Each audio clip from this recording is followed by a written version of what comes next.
Hi, I'm Jack Weeks from GPM Hydraulic Consulting, the nation's leader in fluid power training, troubleshooting, and reliability.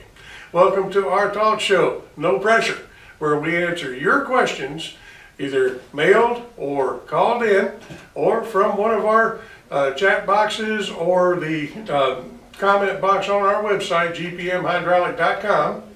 Ask us your questions, we'll try to answer them for you. Correct.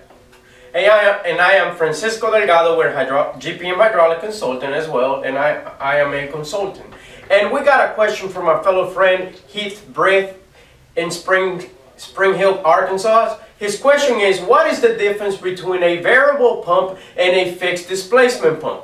Thanks. That's what he wrote down. All right. Well, that's kind of getting back to basics, and there's nothing wrong with that. The difference between a fixed or a variable pump.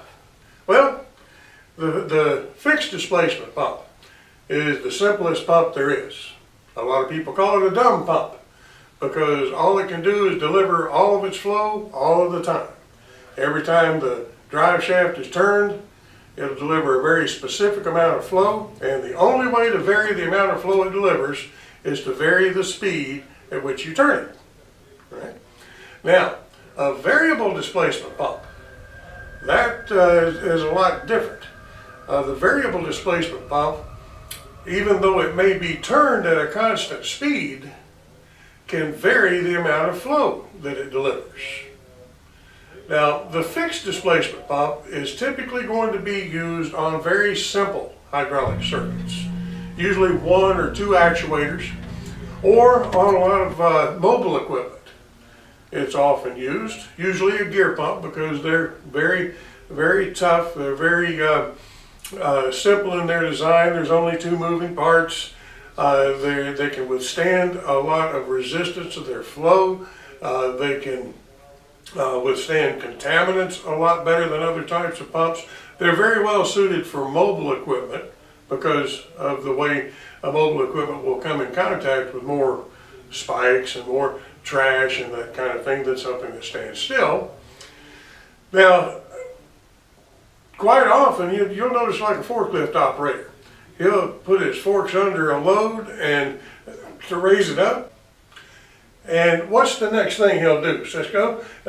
When he puts his forks under the load, what's the next thing he does? He'll crank it up. That's right, he revs it up. Revs it up. So that it will turn the gear pump faster, delivering a higher rate of flow to the mast cylinder so that it raises the load faster, right? If he let it just idle like that, the load would creep up, right? So that's the only way to vary the flow on a fixed displacement pump. Now, a variable displacement pump, we use that for more complex machines. When we have a machine that has varying flow needs, if it has a lot of actuators, for instance, if we have several cylinders or maybe several motors, they're not always all going at the same time. Sometimes only a few things are moving, sometimes a lot of things are moving, sometimes nothing's moving at all, right? Well, we need a pump that can respond to that. If we had a pump that delivered a constant amount of flow, it would have to deliver a lot of flow all of the time so that it could meet the demand whenever everything is moving. Well, but what about when everything's not moving? Well, you still have to do something with the flow. In a system like that, it would dump across the relief valve, and as we said in a previous show, that would generate heat. It would make for a very inefficient machine.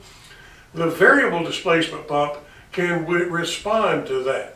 It can vary the amount of flow based on the needs of the system. Whenever we have just a few things moving in the system, we're only demanding a small amount of flow, so the pump will de-stroke, reducing the amount of flow to exactly what the system needs. And then if we start another actuator moving, well, we'll have a pressure drop in the system. The pump will sense that, and it will increase its flow so that it can deliver more and meet that demand. All right, and when we stop the system, or if we stop just one actuator, well, now we're delivering more flow than the machine needs. It will see that and reduce the amount of flow. The most common type of variable displacement pump is a pressure compensating pump. Now, what do I mean by pressure compensating? Well, what that means, it uses the pressure in the system to tell it how much flow that needs to be delivered. We will set the desired pressure on the pump. Now, whenever we have just a few actuators moving, it only takes a small amount of flow for the pressure to build to that amount. Right? So once it reaches that amount, it will de-stroke and deliver only the amount of flow that will maintain that much pressure in the system.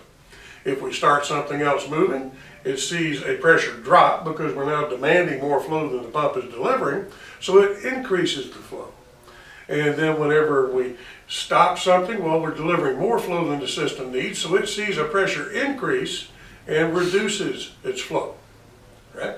So that's the most common type of variable displacement pump. There are other ways to do it. We have torque limiters, horsepower control, but the most common is the pressure compensating pump. Right? Correct, that is correct, 100% correct. Anything you want to add to that, Cisco? No, I think we're good. All right. Well, we'll see you next time on No Pressure. Thank Ask y'all. us your questions. And Email them. We will be here for any questions that you guys have, and we will answer them to the best of our abilities. It will be the best abilities, though. or call them in, 770-267-3787. See you next time. See y'all. Pressure.